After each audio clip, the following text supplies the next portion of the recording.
Voltando ao nosso módulo sobre concordância, nós vamos falar agora sobre a concordância verbal. A regra geral prevê que o verbo concorda com o sujeito em número e pessoa. Nós vamos à praia. Nós é o sujeito da ação e vamos é o verbo flexionado em concordância com o sujeito que está na primeira pessoa do plural. Nós. Portanto, o verbo também está na primeira pessoa do plural. Nós vamos à praia. Vamos agora aos casos especiais. Quando nós temos um sujeito coletivo no singular, acompanhado de um substantivo no plural, o verbo pode ficar no singular ou no plural. Vamos entender isso aqui passo a passo. O que é um sujeito coletivo no singular? Um grupo. O que é um substantivo no plural? De garotos. Portanto, um grupo de garotos é o sujeito coletivo com o substantivo no plural. Acompanhado do seu verbo, começou o tumulto. Complemento. O verbo pode ficar no singular, porque está em concordância com o sujeito coletivo no singular, que é um grupo, ou pode ir para o plural, começaram, concordando com o substantivo no plural, garotos. Então, nós temos duas opções de concordância para esse caso. Um grupo de garotos começou o tumulto, o verbo concorda com o coletivo. Um grupo de garotos começaram o tumulto, o verbo concorda com o substantivo no plural. Quando o sujeito é pronome de tratamento, o verbo é empregado na terceira pessoa, concordando com esse pronome. Vossa Excelência conhece bem este caso. Vossas excelências ouvirão toda a verdade. Com os pronomes de tratamento, os verbos vão sempre ser empregados em terceira pessoa, porque nós estamos nos referindo a Vossa Excelência e devem concordar em número conforme estiver flexionado o pronome de tratamento. Se estiver no singular, verbo no singular. Se estiver no plural, verbo no plural. Portanto, fica, Vossa Excelência conhece bem este caso. Vossas Excelências ouvirão toda a verdade. Em relação às expressões a maioria, a metade de, parte de, mais um substantivo no plural. Como que vai ficar o verbo? Ele pode ir para o singular ou concordar com o substantivo no plural. Vamos ver passo a passo. A maioria de, a expressão, mais um substantivo no plural, os brasileiros, vive na pobreza. Vive está no singular, concordando com a maioria de, a expressão partitiva.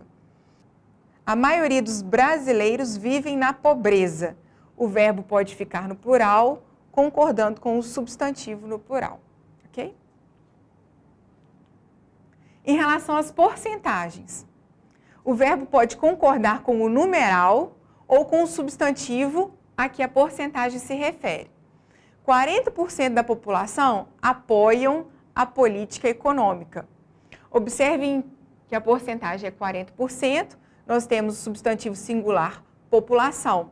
O verbo pode concordar com o numeral 40%, por isso aqui o verbo está no plural, 40% apoiam, ou com o substantivo a que a porcentagem se refere.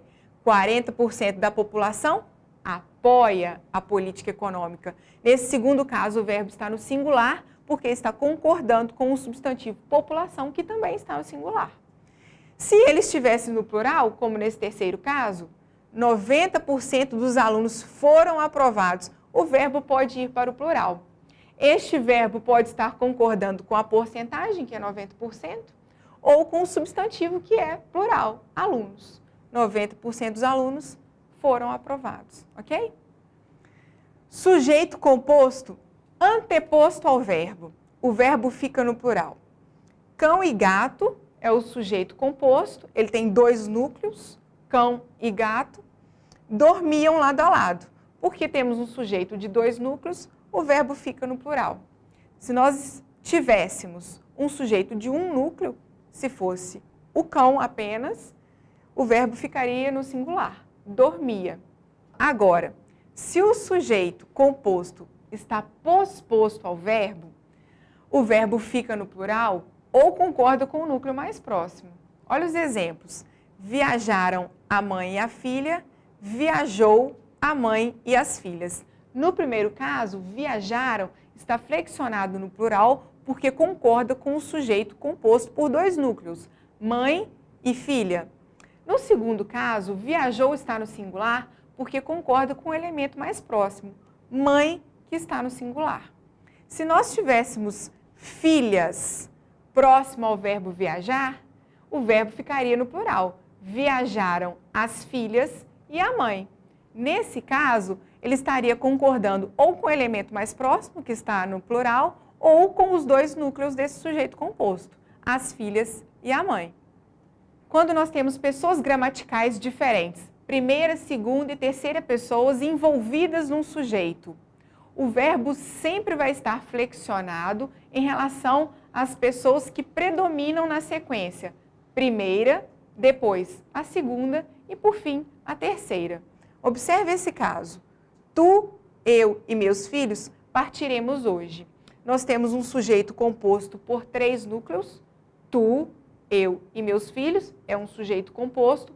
O verbo estará flexionado no plural, mas na primeira pessoa do plural, porque predomina sobre todas as pessoas a primeira pessoa do discurso.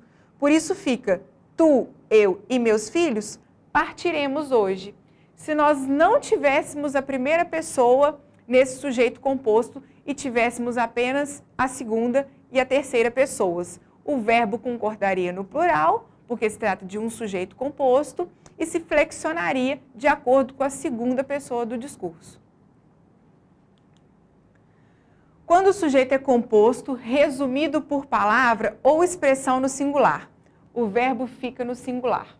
E algumas vezes, principalmente na literatura, nós enumeramos um sujeito composto por vários elementos e depois resumimos esse sujeito. O verbo vai ficar no singular, concordando com essa palavra resumitiva. Observem um exemplo, olha, o frio, a fome, o cansaço. Nada o impediu de terminar a jornada. Nada é a palavra que se refere a frio, fome e cansaço. O verbo vai concordar com essa palavra resumitiva, que engloba os três núcleos do sujeito. Porque ela está no singular, o verbo fica no singular. Nada impediu de terminar a jornada. Vamos falar agora especificamente da concordância do verbo ser. Quando o sujeito é nome de pessoa e o predicativo é nome de coisa, o verbo vai ficar no singular. O sujeito sempre prevalece sobre o objeto ou sobre a abstração da sentença. Vamos entender isso com calma. Vitor era as alegrias da casa. O sujeito da ação é Vitor, nós temos o verbo ser e o predicativo, as alegrias da casa, está no plural. O verbo ser, ele fica no singular porque ele concorda com o sujeito da sentença. O sujeito sempre prevalece sobre o predicativo quando ele é um objeto ou uma abstração. Neste caso, as alegrias da casa é uma abstração. Por isso, o verbo fica no singular, concordando com o sujeito, que é pessoa. Vitor era as alegrias da casa. Nas indicações de horas, datas e distâncias, a concordância se fará com a expressão numérica. Fiquem atentos a isso. O tempo todo nós tendemos a dizer hoje é 16 de abril. Mas na gramática está prevista para a norma culta padrão da língua o verbo no plural. Hoje são 16 de abril. Vamos ver outros exemplos. Daqui ao shopping são 3 quilômetros. Nós temos aqui o verbo ser aproximado do numeral indicando distância. Por isso ele fica no plural, assim como o numeral que ele acompanha.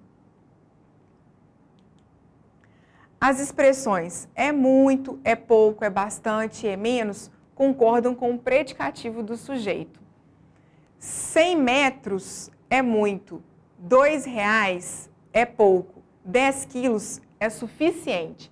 Nesses três casos, nós temos quantificações acompanhadas pelo verbo ser e pelo predicativo.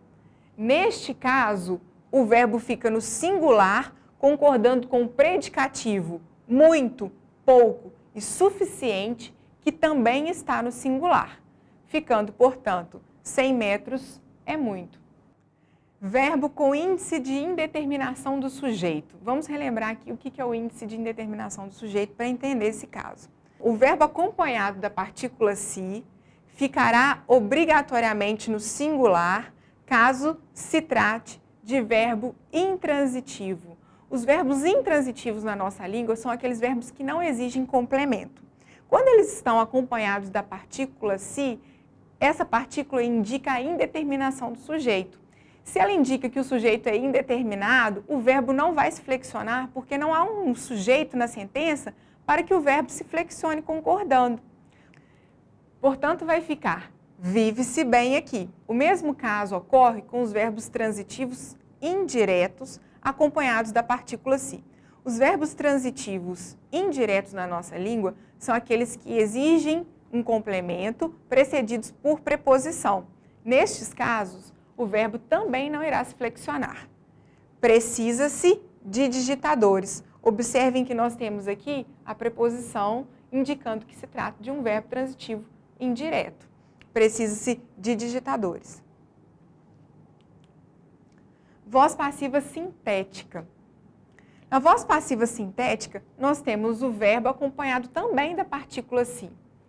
Entretanto, neste caso, a transitividade do verbo permite que ele se flexione em relação ao elemento que ele acompanha, porque esse elemento é o sujeito da sentença. Verbo transitivo direto acompanhado de pronome apassivador concorda com o sujeito. Vende-se galinha. Galinha é o sujeito da frase. Por isso o verbo fica no singular. Uma galinha é vendida. Vendem-se galinhas. Galinhas é o sujeito da frase. Por isso o verbo fica no plural. Vendem-se concordando com galinha. Galinhas são vendidas. Vamos ficar atentos a isso, porque muitas vezes colocamos nossos objetos à venda, não é verdade? Um imóvel. E é interessante que, apesar de ser uma regra simples da nossa língua, nós tendemos a colocar no singular quando a palavra subsequente está no plural. Por isso, vendem-se picolés é o mais ideal, é o adequado. Verbos que indicam fenômeno da natureza. Chover, nevar, trovejar. Esses verbos não se flexionam.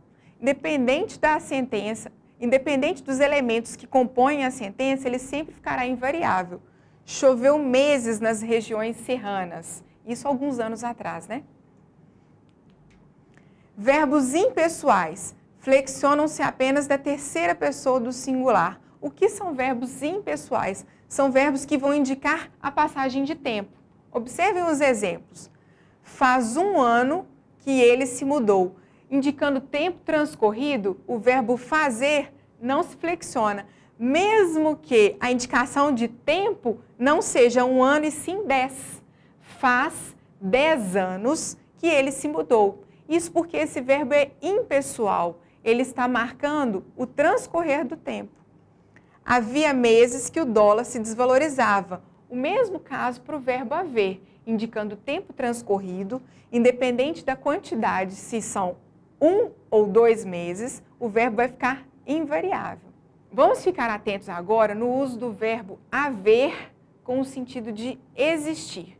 O verbo haver, significando existir, é invariável.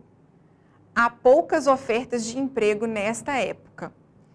Observem que nessa sentença ele acompanha poucas ofertas, que está no plural, mas por que significa existir, ele não está flexionado, ele é invariável. Trata-se de um verbo impessoal. Mas o verbo existir, ele se flexiona. Apenas o haver no sentido de existir, que é invariável. Observem a sentença. Existem poucas ofertas de emprego nesta época. O verbo existir, acompanhando poucas ofertas, vai se flexionar, porque poucas ofertas é o sujeito da sentença. Por isso ele está no plural, assim como poucas ofertas. Não se esqueça de participar do chat para tirar dúvidas dessa aula. Obrigada pela atenção e até a próxima.